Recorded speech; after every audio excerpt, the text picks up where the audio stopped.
Welcome to renovatingrichesradio.com with your hosts, Dennis Rodriguez and Ricardo Rosales.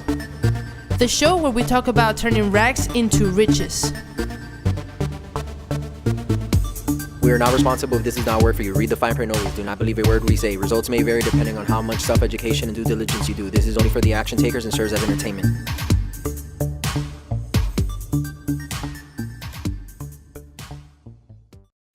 We are live, people. We're just waiting to share this with the world. And yeah, there's Derek. Let me share it to my... So if you just got on board and you saw our video pop up, just go ahead and hit share. Do us that favor. That way, a lot more people get this information. Somebody might be looking for some information or a way or a light. And that's one of the reasons why we brought Derek here today. Thank you for coming to our warehouse and show. Man, I am happy to be here for sure. Renovating Riches. And today is actually a special day because it's Dennis's birthday. Derek is here. No, it's because it's your birthday. So it is my birthday. If you got Dennis on your Facebook or whatever, blow it up. Blow it up. Throw a lot of roses in it. Buy him a beer. Actually, yeah, that you can do. If you're in the Katy area, we're planning. Should I say it? Oh my God! I mean, you want to have all your 500 fans show up at Moe's this evening? Oh, he just said it. So today's Dennis's 40th birthday. I joined the 40-something age group. The 40 club. I can be a grandfather now, I guess. Yeah, I've always felt like 40-something people and older are the granddads. So yeah, it's very hard to find the 30-something that's a grandparent. So anyway, I could have been because I'm still 39. My daughter's like 20. That's right. But I told her, I said, do not do it. Don't follow into my footsteps. Don't make me a granddaddy. Yeah, I made my father a grandfather when he was like 37, 38. Yeah. Well, so that's awesome. But anyways, we have Derek here with us today. Derek is from Good Faith Home Buyers, local wholesaler here in the Houston area. He's actually a local real estate investor. That's what I would call him, Derek. A little bit of everything. He's doing a bunch of different things. Yeah. Well, that's what we're here to learn from. And again, I'm just like you guys over there. If you don't know Derek, so I'll be asking a lot of questions because we're happy to have you here, Derek, and we'll try to learn a little bit of what you do and how you can help our fans, our audience, get started. Some people are getting started, some others are just want to learn a new thing. So why don't we get started asking you, what's your background? I think the best question to ask is, who is Derek? Well, apparently I'm the youngest guy up here. I'm 38, so I'm right. Hey, you right got me by guys. a year, so Yeah, he is. Yeah. So, my name's Derek Murrell. I run a company, Good Faith Home Buyers, LLC, here in Houston. I like that name. Do you? Yes. Awesome. Yeah. It attracts the right things, Yeah. And we've been in business. The company officially started in 2014. I did my first real estate deal in 2013. So, background on me. Stop there. Yes. So you started your company in 2014. Yes. But you did your first deal in 2013. I did a small handful of some wholesale assignment That's deals. good because a lot of people are waiting to set up all the right entities. The Nevada I need LLC. to have 10 LLCs. They got to have 10 different umbrellas with insurance for I don't know what in order to do a deal. And this is a perfect example of somebody that and actually, you know what? That was my case. When I first started to try to get started, I had to go open my LLC and all that crap, right? You did it under your name. I learned early on, one of my first mentors, it resonates with me even to this day. He said a lot of people when they first start, they want to they're preparing stuff. They got to prepare their marketing list. They have to get their business card. They have to get their shirts. They have to just magnets for the car. They gotta get the magnets, and then they have to get their LLC, and then they have to get this and that, and then they have to get an office space and all this stuff. All the overhead. Man, and my first mentor, he said all that stuff, it's nothing more than an illusion of effectiveness. It does absolutely nothing for your business. It's an illusion. You're talking yourself into doing all this other stuff, which is really, it's really your mind stopping you from doing that those action steps. Taking action to do the right thing. Absolutely. So it's really reversed. It's better to take the action, get something going, get that momentum going, start pushing that big proverbial ball that's a very slow push, and get that momentum. And then after you get some deals, then you can start getting some of that money into that and other I stuff. apologize for stopping you there that way, but I had to do it. I mean, when you said I did my first, my company started in 2014, but I did my first deal in 2013. Bingo, man. This is what, for those out there that are watching us right now, and you're thinking, can I do this? Do I need to have all these different entities and structures and LLCs and lawyers and bank accounts and, office staff? No, you don't. Derek did it on his own. He started without an LLC, and then as he grew, he incorporated himself, and he's a perfect example. I'm not the perfect example because I was the other way. I was that guy trying to have everything, set up the right way or whatever, and good. Thank you for sharing that. Well, and I'll even add another layer to that. My first wholesale deal ever, I did it from China. What were you doing in China? So a little bit of a background. I won't go too far in the weeds here, but I was working for I was a special agent with the U.S. Department of State. Okay. Federal law enforcement. We might introduce you to our accountant. Yeah. His name is Jason Bourne. Nice. Yeah. So He was CIA. yeah. So as far as that job brought my family to Houston in 2012. So I'm not from here. I didn't know anyone here. I didn't know anything about the city. Had no friends here in 2012. So that job brought us here, and with that job, there was a lot of travel. There was a lot of domestic travel, but then there was a lot of international travel. Sometimes it could be a short trip, a week or two. Other times it could be a couple months or whatever. So I was in China for a couple months, and I had the deal, and it was my first deal. So my first deal was 2 deals. Why do you before you talk about the deals? Sure. Why did you started thinking, I want to go get a deal? What got you there? All right, so why real estate? I guess that's why the real question. estate? yeah, I back in 20, and my wife always knows these dates. I get the dates mixed up. I want to say 2010, 2011. Before, it's probably 2010. Before I got this job with the federal government, I went through the application process. I got accepted. It was a long process, but I didn't get my medical clearance yet. All right. So from the time I got a contingent offer to the time I had to get my medical clearance, I had to get my right kidney removed. Okay. Okay, just a freak thing happened. Had to go to the hospital. They found out that my right kidney basically was mush. Right, it was gone. For one reason or another. It had to be removed. I thought that was going to crush my chances at the government position. So anyway, I'm sitting in a hospital bed. It's 3 a.m. in the morning. Uh-oh. I'm on pain. You know where this Whose is going? book did you pick, or whose show did you watch? Infomercial. DVDs, yeah. DVDs. So I'm It's too young for Carlton Sheets, maybe, but Yeah. something like that. So I'm laying in bed.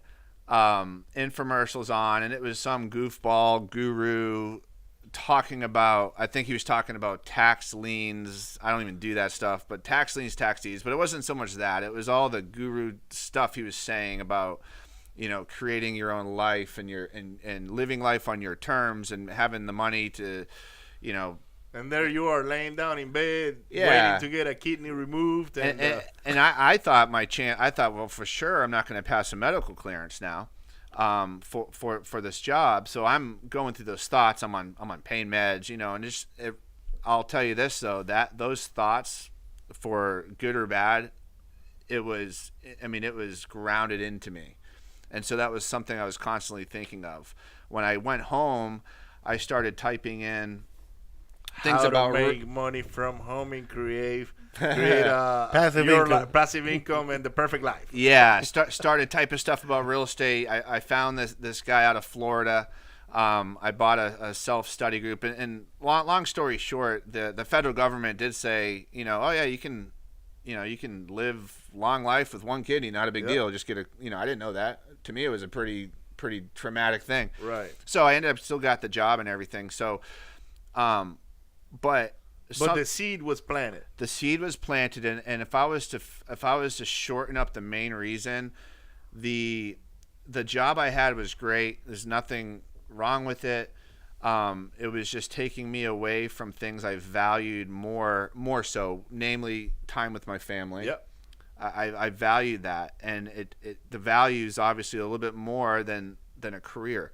And this career was a lot of travel, but then it was moving every 2 to 3 years with the family. It's just like being in the military. Very, very similar, and it's great. We need maybe people a little to do bit it. better pay, make a little bit more money. Yeah, they might give you a credit card or something like that for your expenses. So you didn't have a credit card when you were in the Navy, Ricardo? I did not.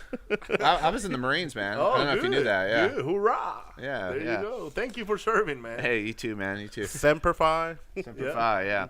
So I mean, all those factors culminated into my decisions to jump in real estate. So at the end of the day, I was supposed to leave Houston in 2014 in the government job to go. I was going to have to go overseas. Okay. And the options were real limited. So it was Middle East posts and things like that. I'd be unaccompanied for a year, and then I'd probably take my family and go to some other country. And I was looking at that long term, and I was like, okay, at the time I was 35, I think. I was like, okay, I need to make a choice now, because if I choose to stay with the government, there's nothing wrong with that. Right, you can retire. You can make a career, retire, and get good benefits, Well, if I was to make a decision to continue, it would be at least 5 years before I'd probably be back in the States in the same state of mind, or have the same opportunity to jump ship. But at this time, I'd be 40 or maybe 41. Yeah. So I made a tough decision. I was mid-30s, and I was like, you know what? I got to go for this now. I knew I did a handful of these wholesale deals from some of my training. I did do education. I have never skimped on education. That's always been a huge thing. But I knew it worked. The proof of concept was there.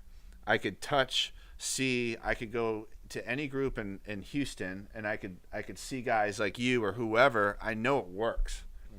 The 4-minute mile has already been broken. Right. I wasn't recreating a 4-minute mile. Yeah, we're not reinventing the wheel. No, so I knew that. I knew I've done a couple deals, and I knew if I use the best hours of my day, the cream of the crop hours, that 8 to 5, 8 to 6, if I use the best hours of that investing in myself, like, I'd be unstoppable. Right. And so, we took the plunge. We didn't have a huge security blanket. We had a few months reserve. We had some significant credit card. I was putting marketing on credit cards. I know somebody that does that. Yeah. My wife, she wasn't working. I was sole income. We had 2 kids at the time. I jumped, man. I burned the boats. Hey, you had no other choice but to make it work. Yeah. And that's my story. I can't recommend that for people, but you know. It's not for everybody. Oh okay? yeah. You gotta have some, and you've said a lot of things that made you the person that made that decision that day. And you did prior military, and you go through a lot of things in the military that not necessarily are pleasant or easy to do, or you've probably seen things that people didn't think about exist. And then you work in the government, and then you had to travel, and you were probably doing things that people don't even know, but it made you grow as a person, and that's what probably helps you endure the entrepreneurial life.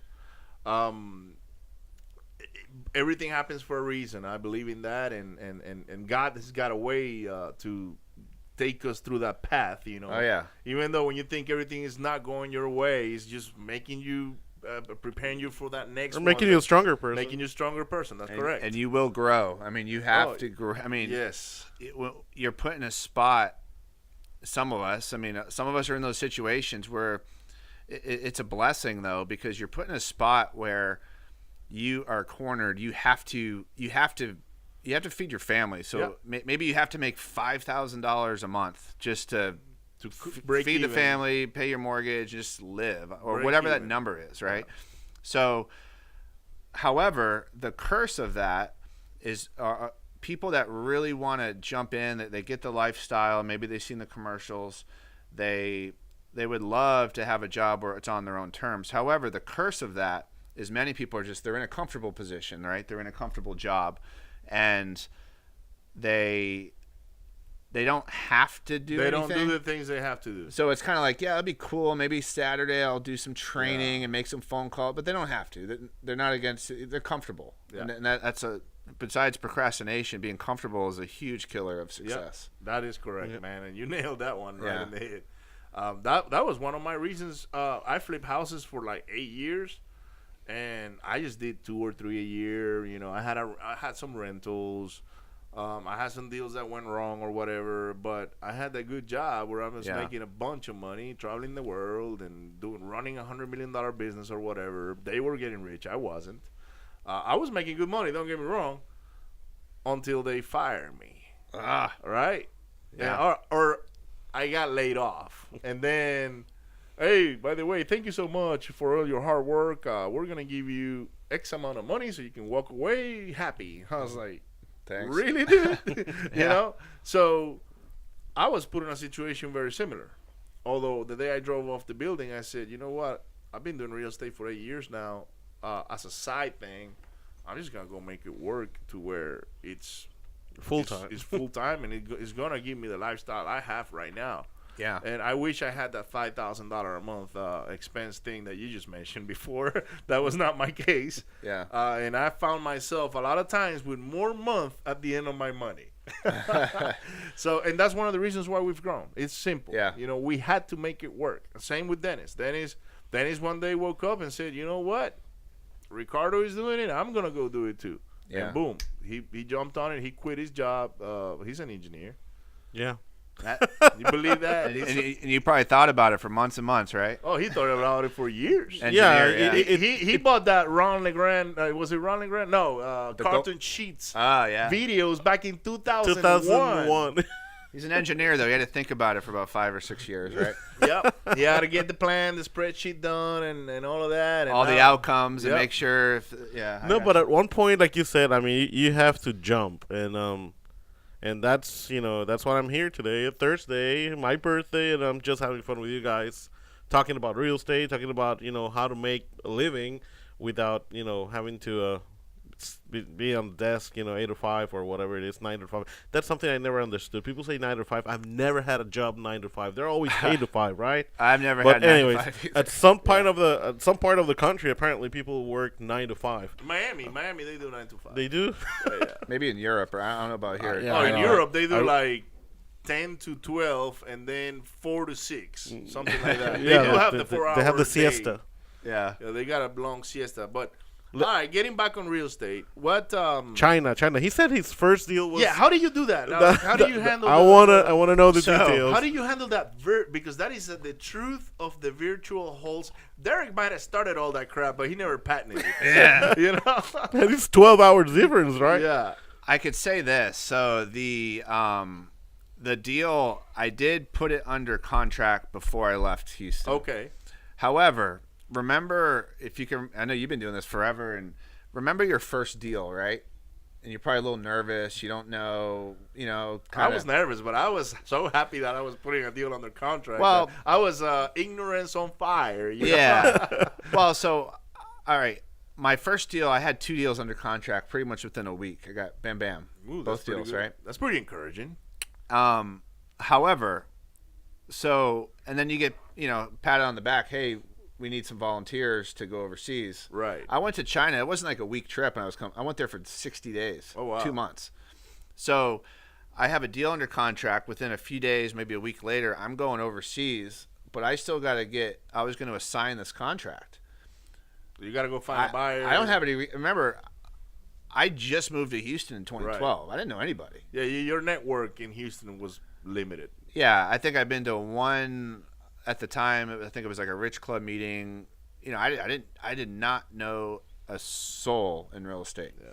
So I'm just trying to build the mindset. A lot of people get scared and they're living here and they know everyone, but I didn't know anyone. I had to deal under contract, went overseas. So now my hours, I'm 13-ish hours ahead, right? It's the other side of the world. So now the second deal I had, okay, at the same time as my first deal, so I'm overseas now.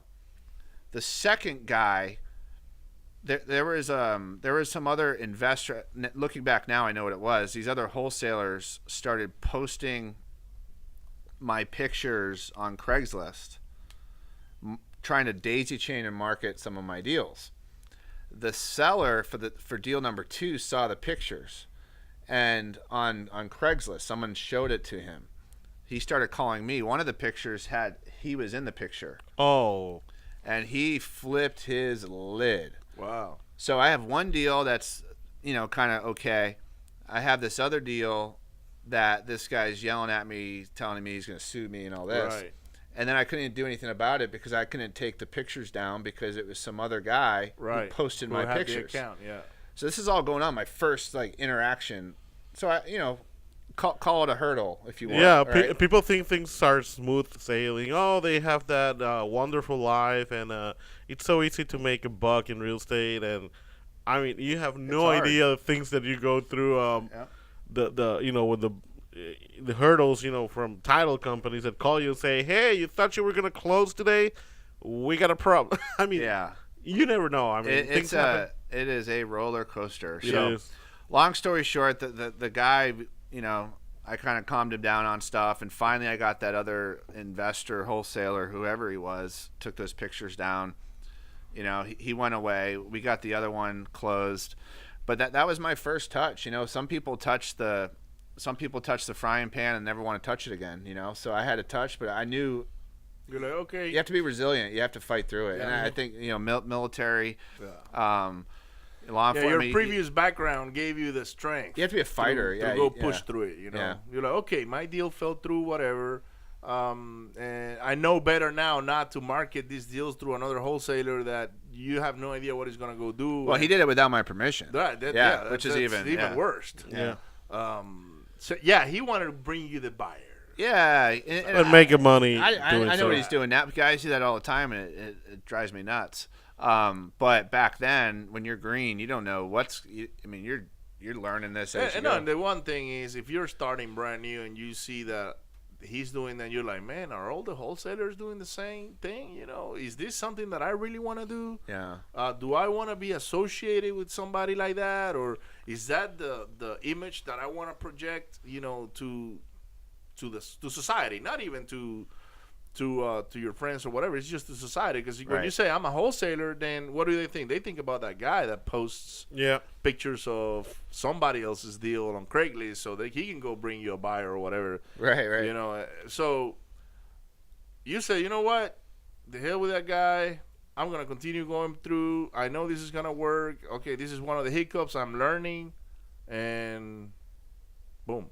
Fast forward, Fast forward. 2-3 years, and Yeah, and he's still out. Yeah. Then he went and registered his business in 2014. So yeah. so things must have worked out in between 13 and 14. Yeah. So how did things progress from those deals? You were in China, you come back, you close on those deals, I guess, and then it started snowballing from there. Yeah, I mean, it started, just getting out there doing. I did some more wholesale deals, assignment deals, and when I started in 14, even when I jumped ship from, perfect world, I guess, is you would be very motivated, very strategic. You would say, okay, I'm not enjoying my job or whatever your reason is, but I'm going to do deals on the side until I have $100K in reserve. So I can quit my job or whatever. So you have this perfect scenario. Yeah. Mine was not. I didn't have the time. I couldn't do that. Right. I was going to leave Houston. I want to say I think it was like end of September. My time was up. I was going to ship off overseas to the Middle East. Yeah. Period. If I stayed on, so I had to jump ship without that reserve, without all these having everything in place. Yeah, and then you have the family. Right? I know somebody that wants to to have that perfect scenario. What do you call it? The panic money or something? I like call that? it panic money because I was like, okay, I gotta have 100,000 or 50, Saved. whatever the number is, saved up for my reserves. In case I don't do anything in this whole case time. nothing happens. That's exactly what's gonna happen. Then nothing is gonna happen Because you're focused on banking on nothing happening. That's right. Yeah. So you're gonna go through your money, through your panic money. That's why I call it the panic money. Yeah. I know some people that are very close to me. Oh yeah. Sure. And they're like, I don't have any money right now. And I was like, what do you mean you don't have any money? It's just like, well, I say she. Okay, I'm not gonna mention any names. Well, I only got $35,000 saved, but that's just my just in case. I was like, really? You got 35 grand in there? You have no idea how much money we can make with those 35,000. Yeah, it's a lot of money. So, that for the most part, and I would say a high percentage of entrepreneurs like yourself, like myself, like Dennis, at some point we take those excuses away and we say, you know what, we don't need to have the panic money available. We're just gonna go make it work. Yeah. Don't get me wrong, it's nice to have the panic money, but I run on fumes all the time. I'm completely honest. I know there's a lot of people out there that preach about having $1 million in the bank account and this and this and that. It will be dumb for me to have $1 million in my bank account, because that would be $1 million I can have working on real estate deals, on rentals, on owner financing deals. Yeah. So if you have that kind of money sitting on the side for panic, man, time for you to put that thing to work. Yeah. So, anyways, talking about you, you made it work. You went and started Good Faith Home Buyers. Why the name? Can we go back? Well, I mean, no, I don't I think know. I think it's self-explanatory, right? Yeah, good faith. I mean, he's got good faith. It all started with a positive message. Yeah, and the idea came from my first mentor. In some of his classes, he always talked about a business name. He's like, you want to have something that, something that's part of you, but something that gives that sound of, Confidence. good faith or integrity or, Right. and so good faith works for me. I mean, I'm a Christian guy. Right. It goes with your values. Yeah, it goes with my values, and it's kind of just it is kind of stuck, and it's kind of what I'm using. And this is how long do you think about creating your name? Like, how long did it take you to say, okay, what am I going to name my company? Oh, you have to spend 3 months thinking about it. Yeah, no, that's a problem. A lot of people. I had spreadsheets, and I Exactly. had No, the part that, and we all fall into this, but the part that really cracks me is when they start asking friends and family, what do you think about this? Do you like the logo? Yeah. Because you know what? You ask 100 people, and you're going to have 100 different answers. So Yeah. don't fall into that. Just pick something that you like, that you feel comfortable, It's and your company. run with it. Because if you start asking cousins, my aunt, my grandma in I don't know, Hawaii, do you like them? I mean, you'll never get everyone to agree on one thing. That's for sure. So how do you go about good faith? And like as far as the process. I mean, like when you said, okay, I'm going to incorporate, and what am I going to name it? So my mentor, he actually threw a good faith management out, and I was like, well, let me think home buyers. Then I actually jumped on home versus house. Okay. So a lot of times home, if you use the word home with a lot of people, it's more like, this is my home. Yeah, This it's is more attachment. sentimental. There's It's attachment versus if you use the word house, it's more like, it's my house. It's not as attached. So, I guess I could have been good faith house buyers. That's probably getting in the weeds a little bit. But, when I knew good faith, I mean, I started using that name on the phones before I was even a company. Okay. Just like, yeah, good faith home buyers. So it just came up to you. Yeah. Because if you started using it on the phone, hey, I'm Derek with Good Faith Home Buyers. Right, yeah. It just pretty much came to you. So It's natural. it was natural. So. And then you do the checks. Is there a website URL? And then, that's what we do. Is now. there an LLC? And Which is so, nerve-wracking. You're like, oh, please tell me that there's... Okay, Please don't. let's go to GoDaddy.com real quick. Reserve all the derivatives of it. Exactly. Yeah. So I mean, it wasn't a huge thought out decisions. I have some other entities. for, you start getting holding companies. Who cares what those names are? You just name them whatever. But we usually get like 4 letters and 4 letters holdings. Yeah, just something to park stuff. But Right. but as far as the public name, and there's some strategies I'm looking at. 'Cause I want to get more into some speaking and stuff. Okay. Eventually. So I mean, there's also some branding that Yeah. down the road and things like Yeah, that. you Right. create Think just about. for that. Yeah. But people. I mean, Derek has been doing this for a while. He's at that point where you need to start thinking about these things. If you're just getting started, just get started. Just go get a name. That's it. Hey, he came to him. He said, "Hey, this is Derek with Good Faith Home Buyers," and that was it. He It's just thick. went, boom, Yeah. did it. Yeah, you could spend your energy on a lot of other things, like actually calling people. Yeah. All that stuff we keep putting back. Like, Sending mailers. all the scary stuff and, Right. or education. I mean, I'm a huge proponent of it. I mean, I invested a lot in my education, Yeah. right? Not all education programs are created equal, but Right. you have to. I mean, that's the ace in the pocket, getting educated. Mm-hmm.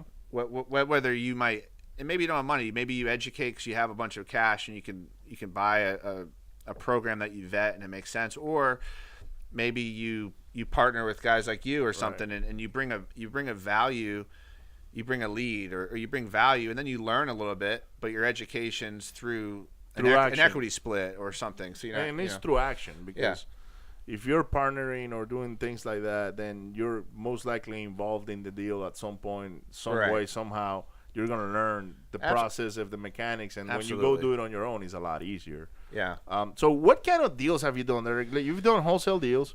Yep. But I know you've done flips. I know you've done some wraps as well, yeah. right? So what can you talk to us about what I've kinda done- like your experience with? Yeah, it's funny, and I'll say this first, and I'll tell you some of the deals. Probably, I do love education. The Achilles heel of education is there is so much education. You have wholesaling, you have flips, you have subject twos, you have rentals, you have notes, you have Owner wraps, finance. you have just regular owner finance, you have lease option assignments, you have all mortgages, all these different Notes, avenues. tax deed. I mean, Absolutely, and every one of them, right? Every guru promises you you're going to make a whole bunch of money, right? So Right. what happens is, and kind of I fell a little bit in the trap. I was studying everything, and then you Okay. get the shiny object syndrome. So now, instead of being 100% expert at one or two things, you kind of suck at about 10 things. Right. You're not alone. Okay. Yeah. We were actually looking at making a pool company maybe a month ago. Yeah. Opportunity. Ricardo is very good at doing that. He, and usually, starters. it's, I don't know, it's Fridays. Usually I'm at the office on Friday, and Ricardo will come. Dennis, come and take a look at this, and I'm like, okay, here we go. And he's showing me something. I don't know. Let's do a car wash, and I'm like, okay, Yeah. you want to build a car wash now? Look at this. And then I need my 2 weeks car- later, it kind of like fades. So Yeah. I need my car washed every Friday, man. And there's a car wash probably down the road that's getting is for sale. So I'm thinking, I forgot about that. I just can go said to car my wash. bank and say, hey, banker, can you loan me money to buy this car wash? And kind of like put people to work there. I mean, because I'm thinking, okay, It's that entrepreneurial mind no, working. yeah, that's right. I'm trying to Yeah. make money every way I can. Okay, I got bills, man, and I got goals also, and I also got a lot of motivation on why I want to go make money. So every time I see an opportunity, Right. shiny object gets me, man, and I'm Yeah. like, okay, I gotta go build a pool company, or I gotta go build a car wash. So we're on the same boat, man. Well, and I guess the answer is, like, a lot of guys will start a property management company, but they started because internally they needed one for their own business. Right. And then they're like, wow, we're good at this. So now I'm going to start offering that to the masses. So some people do that building step, Right. or they get their core competency business on autopilot, and then they start on the next wing of it, or maybe they jump into Right. a car wash or A car something that's wash, totally or- unrelated. But Yeah. I mean, a business is a business. So I learned early on all the different strategies. So that being said, things I've done is wholesale assignments. now we still do some assignments, but we look at it more from a purchase angle. So I've done wholesaling, I've done rehabbing, I've also done rentals, and I've done some owner finance wraps. Okay. What I've learned from that is I don't care for rentals. Okay. And that has to do more with a not so much a wealth argument, but more of a passive income argument. Right. For the short-term passive income, and I can reach my goals much faster with more velocity. For passive income with owner financing. Right, because at the end of the day, when you do owner financing, there is ownership involved on the other side, so they take care of the property better. You're still gonna make cash flow. Yeah. They're still gonna put money in your pockets. You're still gonna have equity on it because you own the note. Yeah. So there is a lot of reasons why owner financing makes sense. Correct. The Achilles is, of course, that the long Foreclosure term and foreclosure. Well, foreclosure stuff, but then if looking at it from a the long term wealth side of it, so I have just my own personal goals is a certain passive income goal, but then once I meet that, then I'll start plucking out more of the rentals, right? Because I'm not going to get the same velocity in the short term with rentals. However, once I get my short term passive income goals taken care of, then I can start hitting up the more appreciation angle with the rentals, because Right. I think it's important to build both. So I'm more of a owner finance guy if we're talking into long-term deals. As far as rehabs go, I don't enjoy them. I'll be honest with you. I don't think anybody does. Okay, you see those Yeah. guys on HGTV that are decorating the houses and blah. They don't tell you about the gremlins they found behind the walls, Yeah. and how much that gremlin was. Right. They don't tell you about All their guy- costs are off anyway. The contractors that never show up, Yeah, or yeah. the guy that I don't know, had an accident the night before and never show up the next day to work where you were expect. I mean, or Yeah. you show up in one of your rehabs and you find a bunch of beer bottles. Like I was like, what is going on here, man? These guys are working or drinking. Having a party at my house. Yeah, so Yeah. I mean, the rehab. This is the hardest part of this business. Is the fix up, the managing general contractors. Yeah. I tell people it's not finding the house. Okay, at the beginning, that's what it seems like. Oh, I can't find a deal. I can't find a deal. and or I can't find the money. I can't find the money. No, there is a lot of money available out there. Hard money loans, self-directed IRAs, private cash, owner financing, and I can continue on and on and on for the next 2 hours on where the money is. So the rehab portion of it is probably where, if you go and ask every guru out there, that's what they'll say. Because it's the toughest part. You gotta manage people that are, you're number one. You're managing people, okay? Yeah. Because when you're managing a deal, it's a deal. Well, maybe there's people involved, but it's not as hard to manage as when you're getting guys showing up or Not showing up. not Right. showing up, or showing up and not working. Because we've had that Yeah, too. everything's. Man, this house looks the same as it did last week. Right. What happened? Oh, we've been sanding the walls, We've been throwing paint on it. I was like, no, you haven't. What have you done? So Yeah. we deal with that on a daily basis. So, Yeah. I guess, for me, I understand the mechanics that here's the deal. If you're going to jump in and do it, and I'm speaking for myself, there could be other opinions. I need to have a property manager Right. or someone that oversees them, or I need to find other solutions. I need to get a turnkey contract or something to keep me out of it. And I've and since we're live, I've done turnkey, didn't work. I've done pay by the hour, didn't work. I've done pay by the day, it didn't work. What's working right now is identifying on our case, on our crews, who's falling behind and getting rid of them as fast as we can, because that's that bad apple that contaminates the rest of the crew. yeah. And in terms, and this has only been going for the last 2 or 3 months, maybe. See, we've been cycling people out. The first guy we had to get rid of was the main guy, our main GC. He was not giving the right example. He was a great guy. I still love him to death. He helped us through a lot of things, but Yeah. He was not giving the right example, so we had to let him go, unfortunately. Then we started identifying, okay, how many other bad apples do we have? And then we're like, oh my God, it's so many of them. So we had to, and then all our rehabs are falling behind, and we got a bunch of houses that we're working on. Then the quality of the details was not right in some of the properties, and I'm looking at the tile work, and I was like, oh no, you can't do this to a $350,000 home, you know. And now we gotta rip that off, and that all turns into money.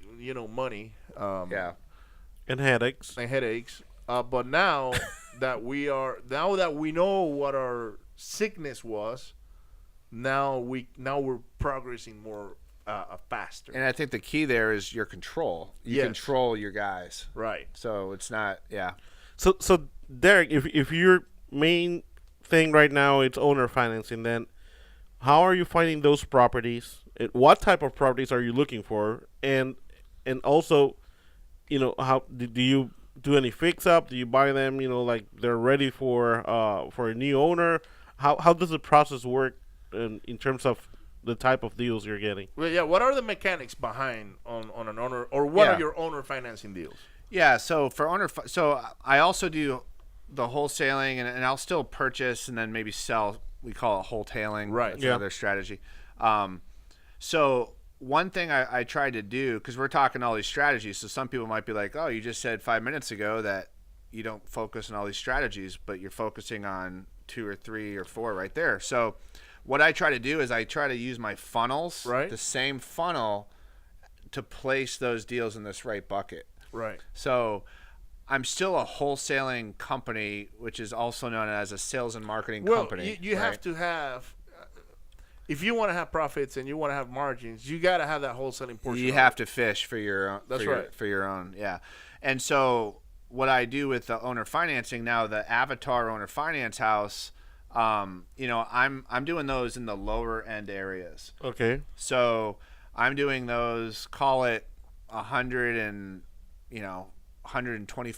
150K or less kind of neighborhood, ARV neighborhood. So like if the house is fixed up. Now, the perfect scenario would be to buy an as-is property for, I'll just give you a perfect scenario, for $50K, for $50,000. Right. It's as is, and then you could sell it owner financing immediately for say 100. Right. Or 105 or 110, maybe get a little bit of a down payment. Right. But the house might be worth, 125 or 130 for that end buyer. Now the person you're trying to attract is someone, one, that needs your financing. Maybe they can't get financing at a bank. Right. 2, they understand the house is as is. So it might not be a total gut job, but it just needs work. And they might be a handyman. Right. Right. So to them, you have to look at the cost. If it was going to cost me $20,000 to rehab the property, however, if I'm selling to you and you're a contractor, well, most owners that are contractors, they'll say, oh, I could do this in 10K. Right. Because he's only accounting for materials. He's not accounting for his labor. time. It's sweat equity, yeah. Correct. So now you have, even to them, it's even a bigger spread, but I still base it off of my numbers that way. So I'm still building my portfolio of that. I have several deals for sale that way now. I did a deal up in Huffman, and which is way up East, 59. northeast, or Yeah, it's still Harris County, surprisingly, but it's way up there near New Caney up there. Yeah, northeast. So, and that had to do with a property and a piece of land. I bought them together, so I split them up, and we're currently negotiating some owner finance terms on those. So I own the land outright. There's a little house. I own that with a lien. So I'm doing wraps. So typically, can you explain that a little bit? For people that have never heard rap. Yeah, it's not a gordita rap, okay? Or it's a different rap. And I'm not going to do a rap song here either. So a wrap is basically you are wrapping like a package. You're wrapping a loan that's already existing on a property. So if I have to buy a house from a seller for $50,000, I need to get $50,000 from somewhere. Maybe I have cash, maybe not, or maybe I go to Ricardo and say, hey, will you loan me $50,000? He's like, Right. sure. So he gives me $50,000 that goes to the title company. I buy a house for $50,000. Now, I want to sell that house for $100,000.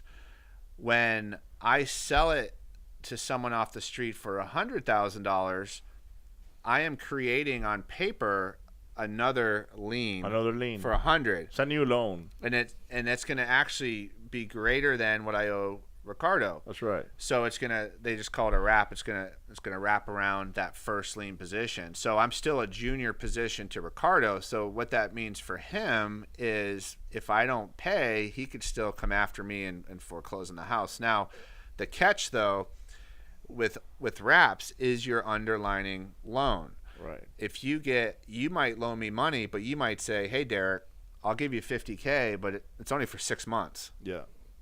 Well, I might be selling this property for $100K. I might amortize for 20 years. So I got to pay you off in 6 months. That doesn't really help me out. So I need, as an investor, I need to be looking for money that It's long term. Perfect world, you give me money for 20 years, great. Some people are cool with that, some aren't. Right. Or I can try to get money for, say, with a 5-year, I have to pay you off in 5 years. So that way, that could still work because it gives me some length. And You can now, once you Yeah. wrap one of those deals, right? Yeah, Can you refine your existing deal you could after sell. the wrap is done for you- the other person? You can't refi because you technically don't own it, Right. but you could sell your note. You can sell your note. You could do like a substitution of collateral. So you're like you give me a $50K for 5 years. Year 4.5, I give you a call. I say, hey, Ricardo, how's this going? I mean, I've been paying you. Do you want to keep this going? And you're like, no, man, I need my money. Well, then I have to start finding. Maybe Dennis will give me 50, or maybe it's 43K or whatever at the time. Maybe he'll give me some money, and we can plug it in, and kind of do the swaps and stuff like that. Now, the game some people play is the whole subject to game, so taking over people's payments. I don't really target those, and some people will take over payments and then wrap that note. However, you can totally do it, totally legal. The banks don't want you to do that, and most likely they're not going to say anything. But there is that There's tin- always dual that close. doubt. There's always that doubt. and some people in the subject to game will buy these properties way, with very little equity, because it still works, and then they Right. wrap it. But the problem is if they ever do call the note, they're kind of in a bind because they might not get enough money from another cover. investor. So. Yeah. And then that's some people do make their living off that, and that's awesome. I don't really target that way, so most of my wraps I'm finding private lenders in the community that loan money or Long term. or institutions that don't mind. Good. Yeah. That's good. Well, there you go. Take notes. If you want to be on the rap business, you give Derek a call. He'll be happy to probably show you and maybe partner with you on some deals, mentor you. He says he likes the education portion of it. So that's something that we've been looking at raps for quite a while. I Yeah. think we're gonna start doing it maybe in around March time. Yeah. When Dennis graduates from being a broker. No, graduates from being an agent into a broker. Exactly, actually, from being an agent into a broker. That's correct, and that's kind of like to keep the cost down on how much money we got to pay And a lot of people have a rental portfolio, and depending on how you run your rentals, some people just get obliterated. There's just a huge thorn in their side. So a lot of people will start adjusting their, like when the tenant leaves, it's vacant. They might then turn that rental into an owner finance wrap. You can perfectly do that as long as the interest rates that you got at the beginning are not as high. They're not killing, yeah. They're not killing you, Yeah. because otherwise you're gonna end up working for that bank that loan you the money anyways. Yeah. But even I thought about it maybe a couple of nights ago on my own house. I said, well, I'm just gonna go sell my house. I can price it maybe $150,000 more because it's a big house, and you can do that with larger homes that are in areas where the prices are, basically all over the place. You get a house in the same subdivision for $500,000, and then another one for 1.2. So what is really the ARV on that thing, Right, so, right. So you go and you throw a number out there, and they're going, oh yeah, absolutely, it appraises Yeah. for X amount, and So I said, okay, if I wrap this note, I think I got a loan for like 4.25 or something like that. I said, okay, if I wrap the loan, I get 20% down. I pretty much make all my money as if I was going to set it out right. And then when they refi that note, I get more money. You get paid off, yeah. So I'm like, yeah, owner financing is what I'm doing if I sell my house now. Well, and the attraction to me, and there's arguments for forever rentals versus owner finance, but here's the deal: you have to know where you are as an individual in your business, in your livelihood, how you make your money. So in my situation, I bring in income, and my wife doesn't work, and that's what we've chose to do. So what's attractive to a wrap is this: I buy for 50, I sell it to someone for 100. They give me 10K down. Right. Well, there's my transactional today money. Yeah. And then I'm plugging, $350, $400 a month for the next 20 years. That's right. So to me, that's very attractive. Yeah, 20 years at year 21, I'm not making anything on it. Yeah, but hey, But it's attractive. What if they've and this is, I don't wish this on anybody, but what if they default on year 15? Then I That's it. foreclose and get the house back and do it then over. you go Yeah. resell it again. Yeah, and the average, at least it was about a year ago, the average mortgage or length of home ownership is about 7 years. Yeah. So foreclosures, people selling, people are refining. It's going up because it Has it used gone to up be from that? 5 years. Yeah. It So- used to be 5 years actually. And So, now, a lot of these notes aren't even going to make it to 20 years anyway.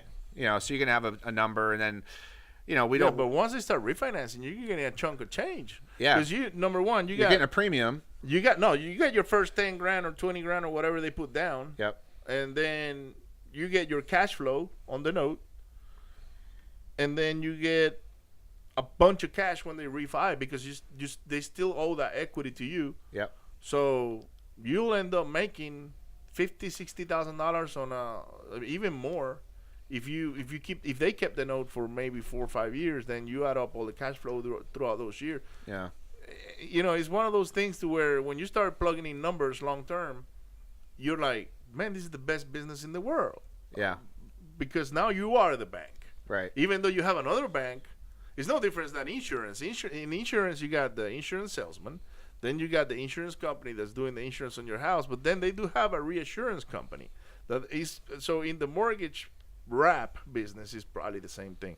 You got the original bank, and they got money from someone else. They borrow that money somewhere else. Right. And then the bank is loaning the buyer the money. And then this buyer became creative. In this case, it's Derek. And then he's like, I'm going to owner finance this thing, for 100 grand. Boom, done. And next thing you know, it's a win-win situation for everybody. Yeah. Well, we turned, I had a guy, one of the first wraps I ever did, it was a partner. He brought a deal to me. We were going to look at wholesaling it. Yeah, we could have wholesaled it. We could have made about not even that much, maybe six or 7 or 8K. However, what we did is we restructured the deal. These are the same numbers, so the seller number never changed. They never knew what we were doing, but we were able to structure the deal that we owner financed it, and then we made 20K down, so we each put 10 in our pocket, and then we're plugging away a couple, like $225 a month. So the cash flow is not huge, but Hey, the alternative was just to do a quick wholesale and leave all this money on the table. It pays my light bill. Yeah, There you go. That's the way I see it. Yeah. Let me ask something, Derek. How does Dodd-Frank play in all this? Because we heard, that year, I don't know what year was it, but when Dodd-Frank I came, remember. I remember what year it was. What was it? 2007? No. 2010 when the 10? bailout happened. Okay. Bailout happened 2009.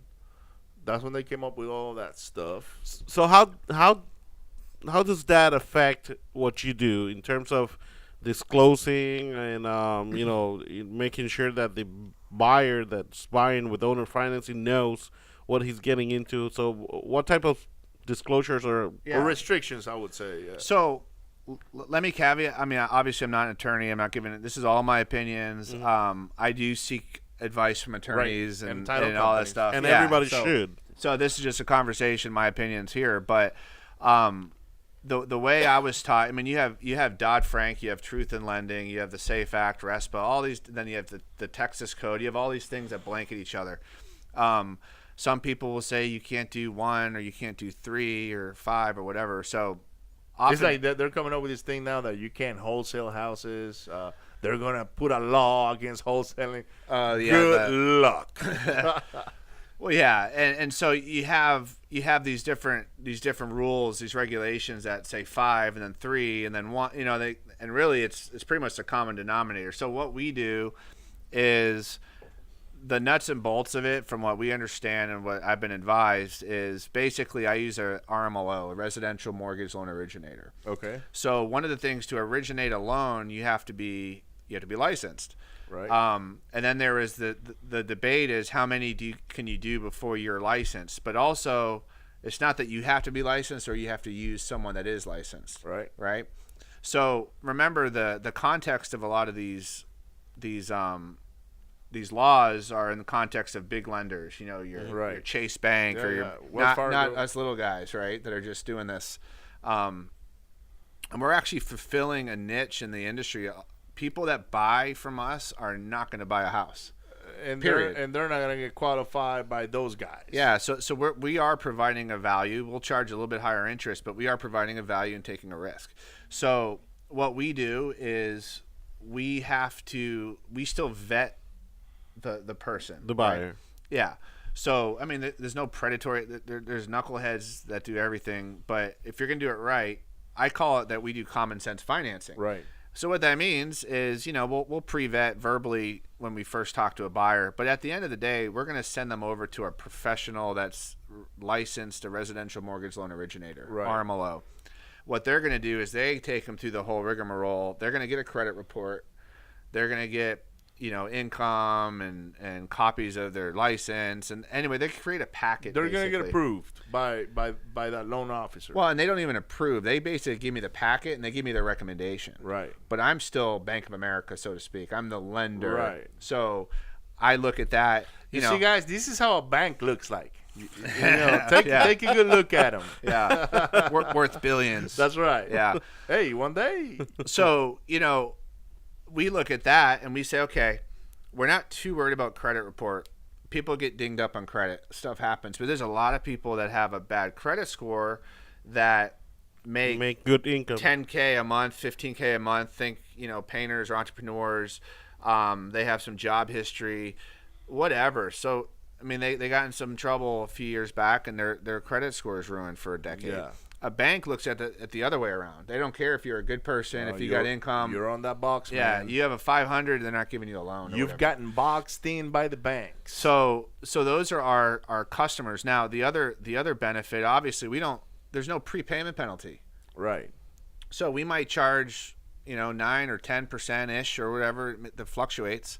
But hey, you own your house. Yeah, you want to refi in 3 6 years? months? Yeah, 6 months, 2 years. Your situation, refi, get a 5% And, you know, loan. and for the most part, I'm going to assume, I don't know if this is your case, you might work with your buyer, the owner, hey, guy, get these things in place, and you're going to be able to clear your credit out. You're going to be able to, you know, prove to the banks now that you can refinance your property and, you know, get a better interest rate. I mean, it just makes sense. If you do that, you know. Well, and you can use servicing companies Right. that report to the credit. And report to the credit. So every time they pay, they get a positive ding on their credit, and over time that can increase. it helps it.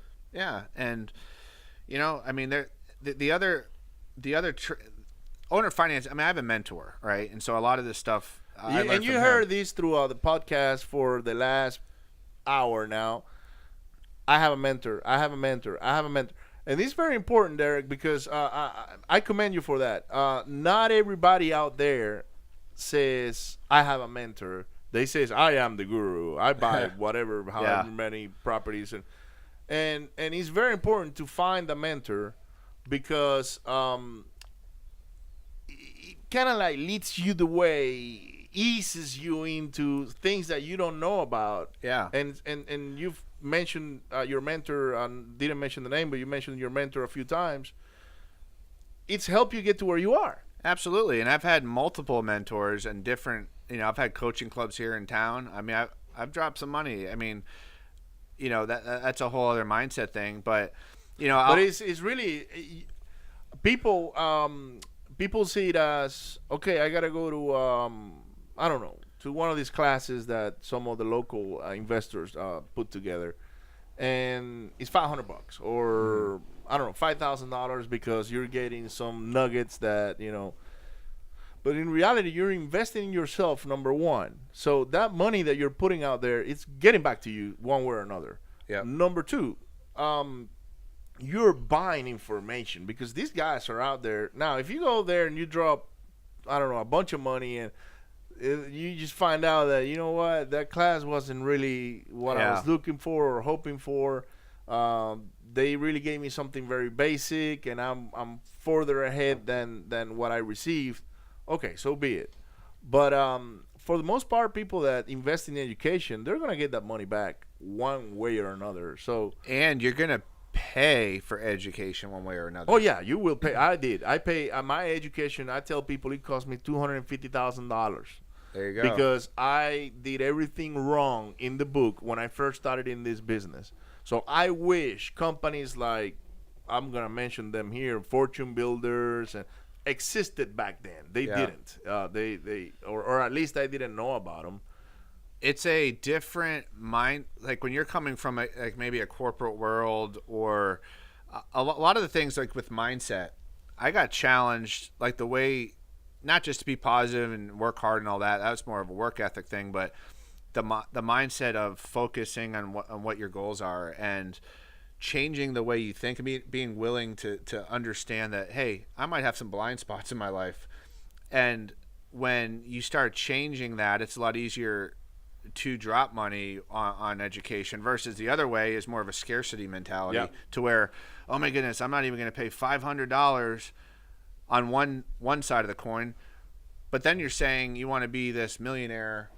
Yeah, you want to drive the Ferrari and live in the $2 million home on the beach. But you don't want to do anything. You know what I mean? Like, and wear the $50,000 watch, but you don't want to pay $500 for a little class on a weekend. Because you will get your teeth kicked in on some deals. I mean, I've had mentor. I mean, I had this past year. I've had deals gone bad, and it's aggravating.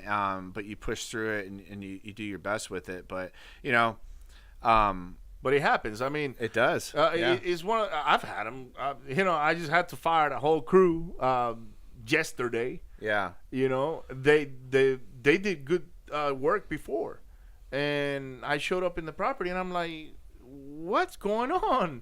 I've had this property for 4 months now, and it used to take me maybe 2 months to flip a house. Yeah.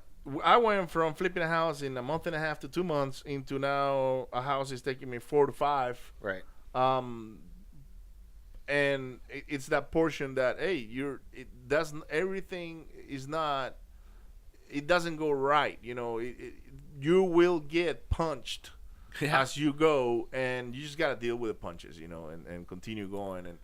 And so I know people that have been doing this for 10 years, and you go ask them today, if you had do you still got issues in your rehabs or your deals, and they're going to say absolutely, because the more you grow and the more deals you start handling, then weird things will start happening to you. Like, I had a closing 3 days before the closing, the lady died. And good luck trying to find her sons. And when I found them, they didn't want to sign. So that deal went away. Yeah. Then you got the guys that you hired, and then they come in, they do a great job on a house, and then you give them another house, and then they just completely destroy it.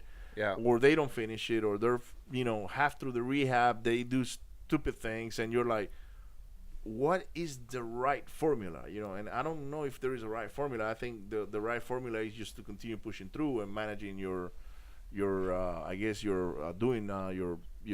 damage control as soon as you can get a hold of it. Well, yeah, and the hard part is with real estate, when the problem happens, you're already in this thing. Yeah, you're in the deep end. Like, you already spent the money, so you can't. Sometimes you don't I was talking to Jose yesterday on the parking lot in Florida Decor. I was like, look, man, we had this one guy that was our major contractor or our main guy. I had no idea how deep of a grave he had dug on us. Wow. Yeah, Yeah. and he's like, yeah, you know what, man, you're right. And he was the one keeping me from getting rid of him, because he's like, man, he's helping us so much in these other areas. And I was like, okay, I'm gonna give him the benefit of the doubt. But then once things start moving forward, then okay, now things are moving forward. I can go back and look on what happened. Then I'm looking at what happened. I was like, oh my God, this is how far I'm in the hole. So I need to go sell some houses now just to break even. Yeah. Good thing we put some houses for rentals, long-term income. We got wholesale deals coming in, so we got a flow. But if we relied only on that one portion of the business, we probably won't be here next month. Yeah. So, and that's a lot of the things that a lot of gurus don't talk about. They don't hit that stuff. I mean, I had flips this in the last 6 months. I mean, I got hit hard. I had, some issues with like a partner gone bad. And it just, a lot of money went missing, and but you're in the middle of it. Yeah. So you have two options. Yeah. You curl up in the fetal position and which say, you could for a couple of hours, but then Yeah. that won't take you anywhere. you have to Get in the shower like what movie? you give up and the houses get foreclosed on, or you tighten up your bootstraps and you fight and you go for it, and you go throw the money in it. Hey, you're out of budget, so be it. Yeah, and when you know what, like when stuff happens, you got to find money that you don't have, or you have to shuffle stuff. I mean, I switched one of my big strategies to fund my deals based off my issues. So I would go to like your whiteboards in your office. I'm a whiteboard. Like, I'm a visionary. Yeah. I could talk about stuff, but give me a whiteboard. You're probably like that too, an engineer. You'll fill it up in no time. You start putting your problems and your solutions, and and then bam, I got it. 'Cause I mean, you have to be a problem solver. Yeah. We always talk. Yeah, we're solving sellers' problems. A lot of times, you're solving your own problems. No. That's how I started, because Yeah. I found myself without a job. I had bills. I had daughter in college. How do I solve my income problem now? Right. Because everything was fine until I was put in that situation, and then I'm like, okay, how do I find my income problem? I gotta go buy a bunch of houses. Right. And how do I make money? Okay, I gotta go flip them, and I gotta go sell some, and I gotta put some on the rentals, which on my case was a little tough because no job, no income. How do you get approved for a refi on a rental and all that stuff? Yeah. Luckily, because we have surrounded ourselves with the right people, the right business partners, I think that's something we've had a good eye on it. It's that I've been able to identify who to associate myself with. Yeah. And one of them is Dennis, and then we got, Jose and Brian, and we got Oscar Rodriguez, and we got a bunch of other guys that are around us that are the right partners. Yeah. And we've kept those ones that, something, when we had a little bit of a doubt that I don't know about that person, and the person might be successful. They might have everything going their way, but there was something that you looked at and you said, you know what? I think I'm better off just wholesaling houses to them. Yeah. Or just maybe giving them free advice, but don't getting involved, directly. Right. And that's what I've been, I guess, successful at, is pushing through all those issues. And now we're finally, kind of like jumping over some big hurdles, like all the refis on the houses. We had, like, at some point, 20 something houses. Right. And we did have backup from a local bank to refi them all, and they had actually refied a property before for us. Mm-hmm. So we said, okay, this is a done deal. We finished the rehabs, we put renters in it, and then we'll go to the bank and they'll refi them. And then when we go to the bank, they're like, okay, let me see your rent roll, and we give them the rent roll. They see that we're trying to refi 12 houses, and I guess the underwriter didn't like it. Because we were this big liability, and I'm like, wait a minute. You had the house. I got all the houses. Yeah. They're all rented. We're flipping all these other ones. We've got the money committed to it. So it's not like, we're not doing the right thing. Well, the underwriter thinks that you guys are a big bomb waiting to explode. And I was like, okay, so wait a minute. Next. Yeah. but then how do you, man, for me to get to the bank, I knocked on like 150 doors. Oh, okay, just to get that one. To get that one. And then now that I had the one that had refied a property, he goes, and the guy that was taking care of us, I mean, he did everything he could. Yeah. And he just told me one day, man, I don't know what to tell you, Ricardo. It's just that the underwriter is not going your way. And I'm so frustrated because I was the one that told you I was going to do all your deals. And that's probably one of the reasons why we went and bought so many houses to rent. Luckily, we got creative. We got a big elephant in the room, which is, okay, we got a bunch of these hard money loans waiting to expire, getting ready to expire. The houses are rented, so it's not like I can sell them that easy. And I don't want to sell them at a huge discount to where all we did was practice for a year or two. What do I do? So we started looking until we found the right outfit that's doing all our refis now. Yeah.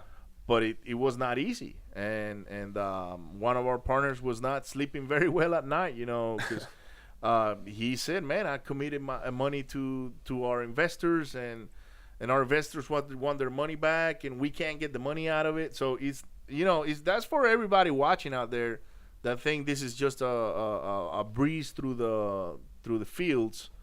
It's not. You've seen it with Derek. He's had issues with rehabs. We've had issues with rehabs.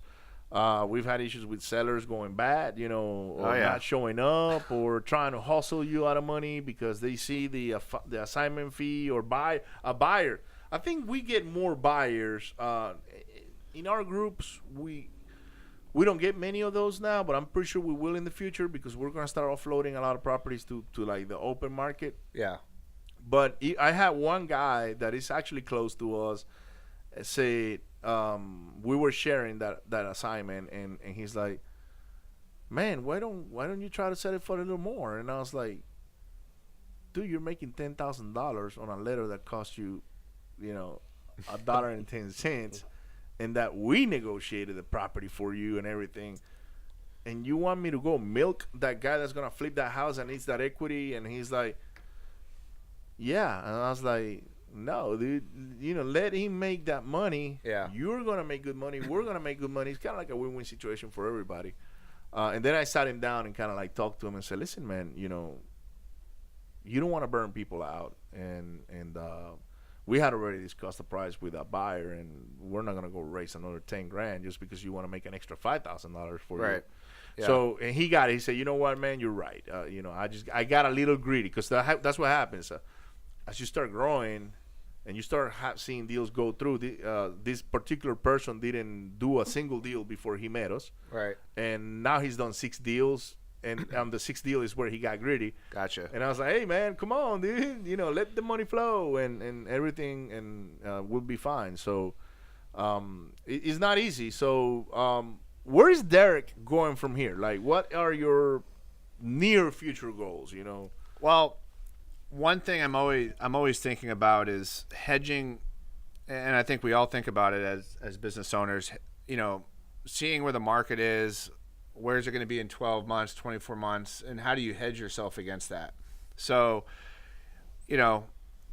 who knows what's going to happen? I mean, looking at, I hear there's another bubble waiting to just burst, but it's on the commercial side. There's a lot of talk about that. I mean, you have our world is so delicate in a way that, I mean, something can happen and the stock market goes bust, right? Well, it's not so much that will affect us in our buy side, but what could affect us is if that trickles down and affects banks, they freeze up money. Yeah. So one thing I'm always doing is I'm always raising private money. Oh, absolutely. Because when the banks shut down, you're still going to have women and men in our communities that have money that they still want to make great returns. Great returns, right? on them. And so you have to build those relationships in the harvest. So when the bad time comes, you already have those relationships because they're going to gravitate to people that are doing deals in the industry. So you always, it's kind of a side note to your question, but I'm from a strategic standpoint, I'm always trying to hedge myself, build those relationships. One thing I like with owner financing is I'm not dependent on banks like a rehabber is, they're dependent on that end buyer to get a bank loan. Right. Well, you can still rehab until you're blue in the face, but if none of your buyers can get bank loans, then your house is sitting there. Right. And if you have a bunch of houses sitting there, that's how you get into some problems. Right.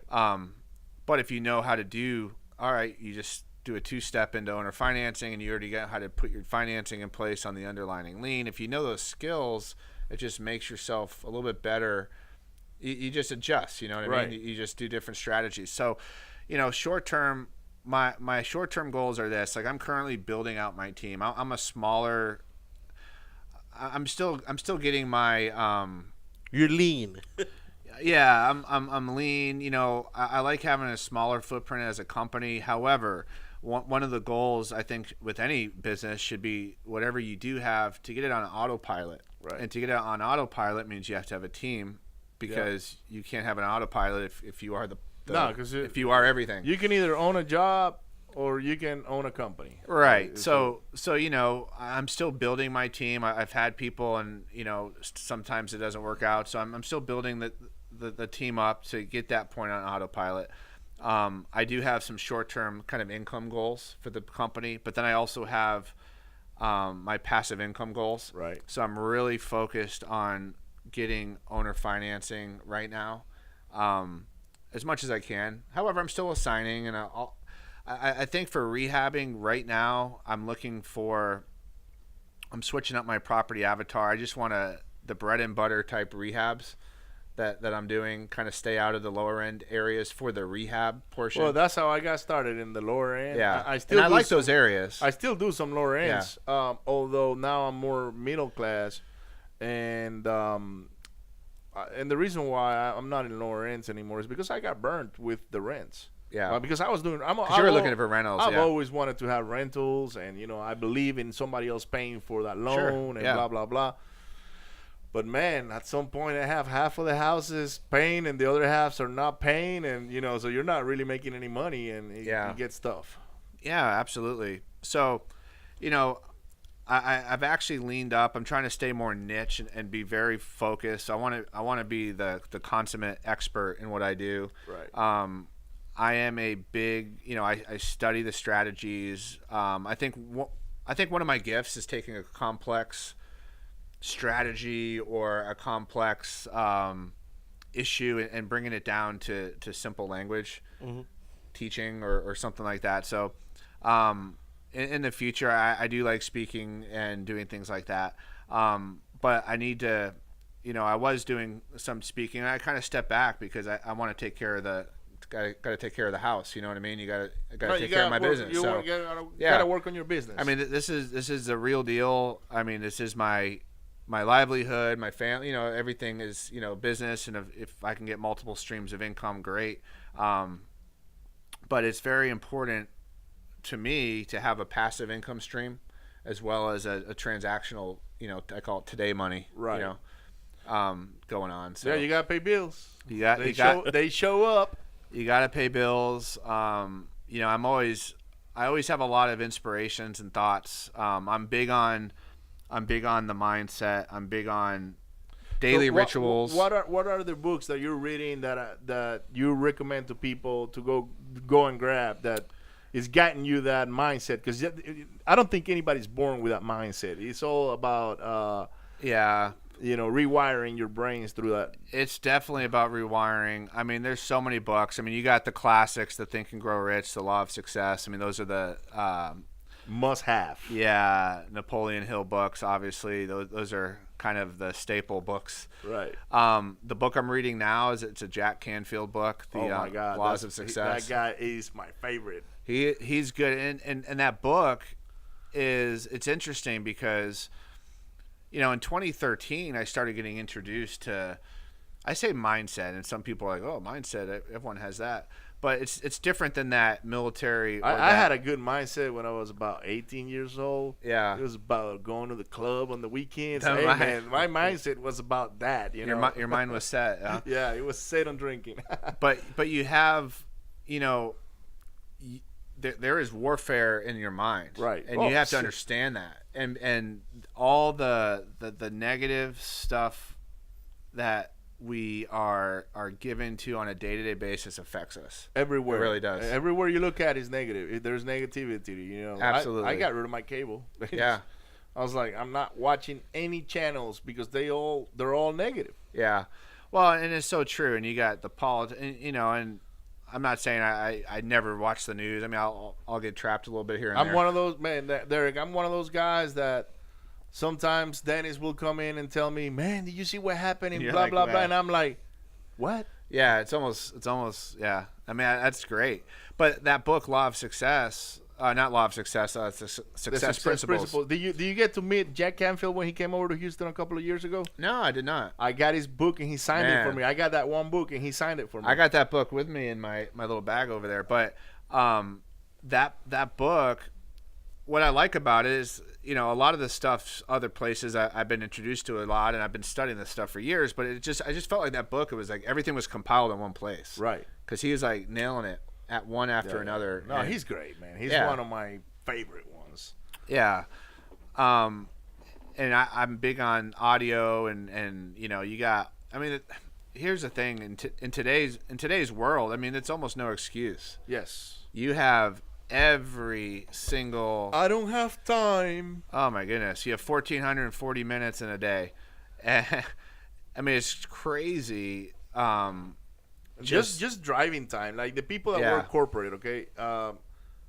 And I'm going to use Houston as an example because It's huge. it's huge, number one. Yeah. And you get all these people that live in the suburbs like we do in Katy and, you know, in the surrounding areas. But they work downtown. Right. I used to be one of those back Hey, when I was working. I did too. I did Yeah. it for a long time.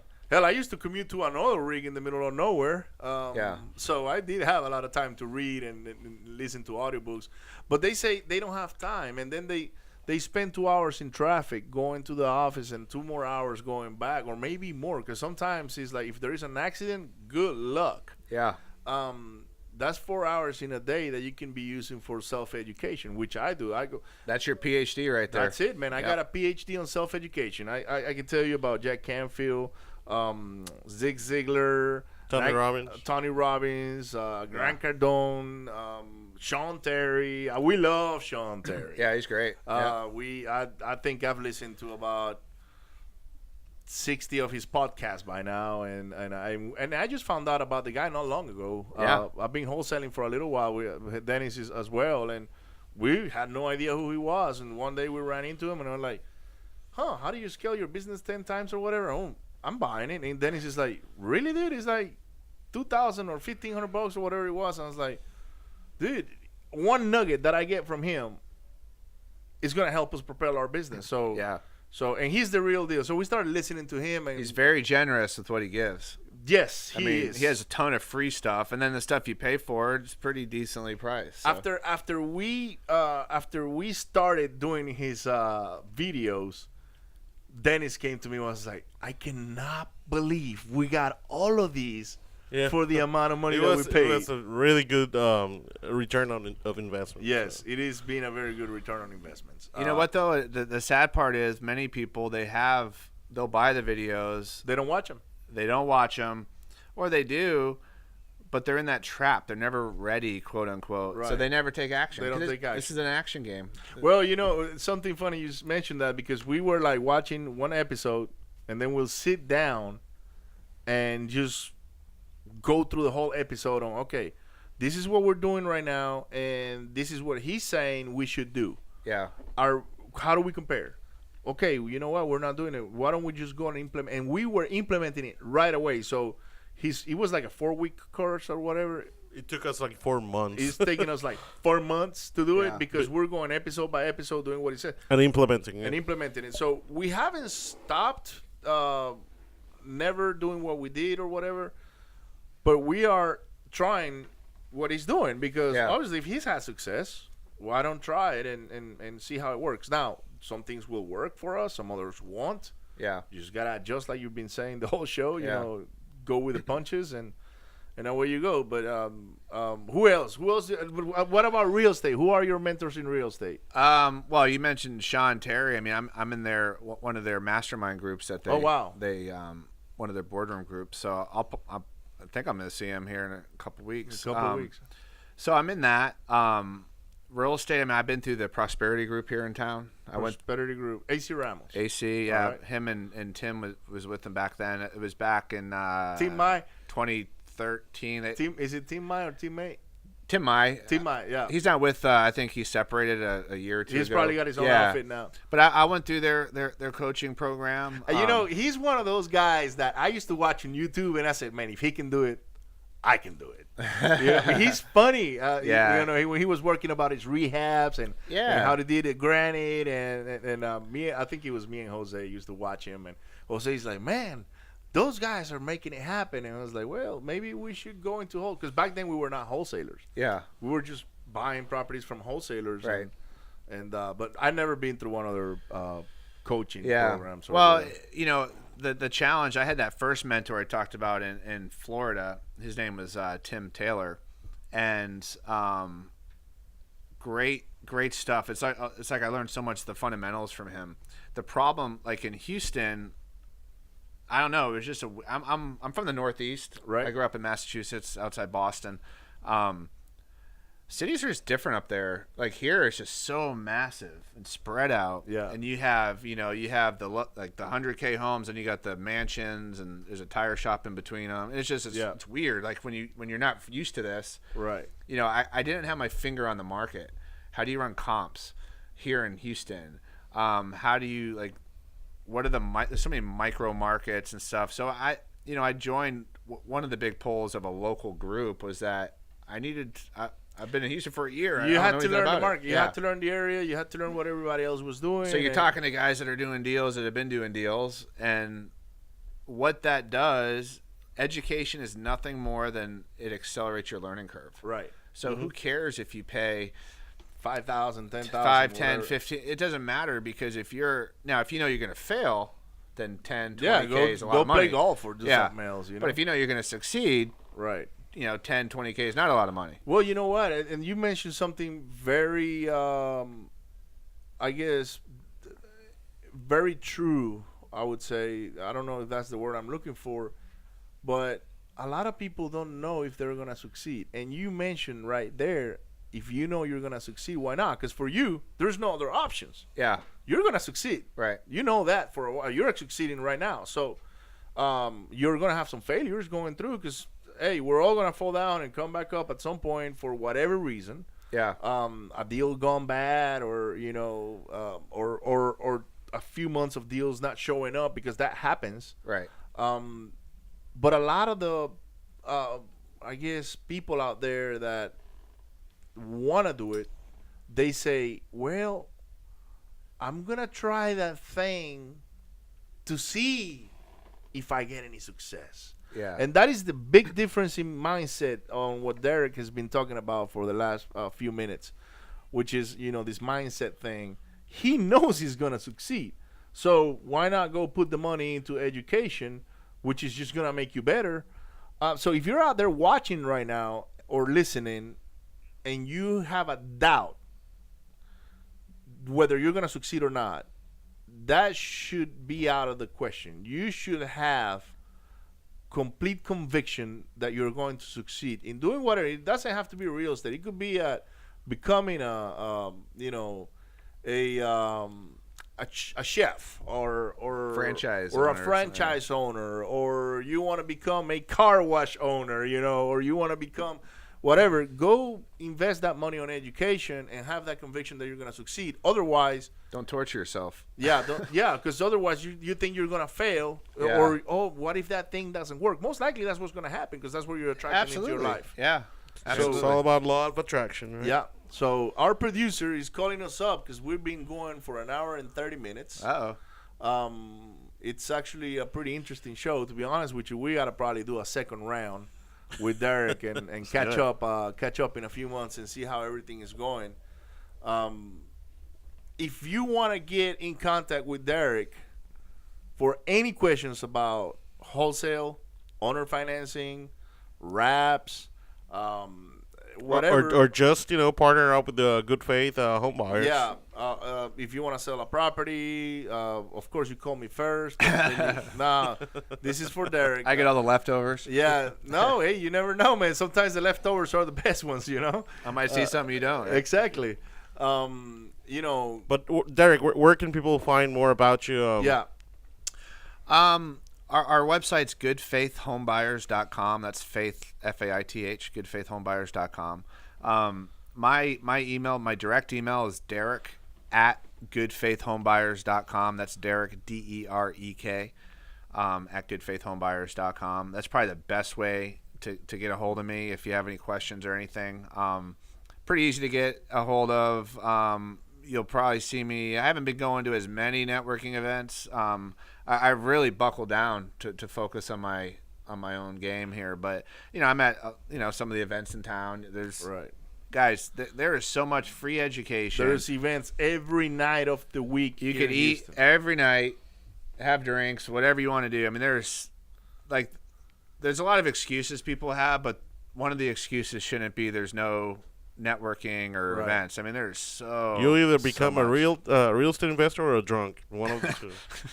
And you always have dinner. So if you don't have any money, you can get free food. Oh, you'll get free food. A lot of people willing to take you out for dinner and tell you about what they do, and show with you their experiences, the good things, the bad things. A lot of people out there don't show the bad things, but because they want to have that image of the success, and they think that going through bad things, it's taking away from their success, and it's not. It's I felt the losing money train pretty hard this last year. So hey, the good thing is that there is only one way, and that's up. So now you got to refill those bank accounts with good deals, and I know you're gonna do it. So you guys, if you want to get a hold of them, 713-815-1879, 713-815-1879. For all the ladies out there, I'm telling you, the man is married. He's got a couple of kids, and his wife answers the phone. So there you go. Be careful when you call that number. She's a gatekeeper. Make sure it's business related. And we're gonna have all the information on our, the bottom of the page there. So if you're watching this on YouTube, just scroll down to the comments, and you'll see Derek's information. And get in touch with him, or if you see him in one of the local events, just come to him, say hi, say you saw him on our show, and we'll thank you for it.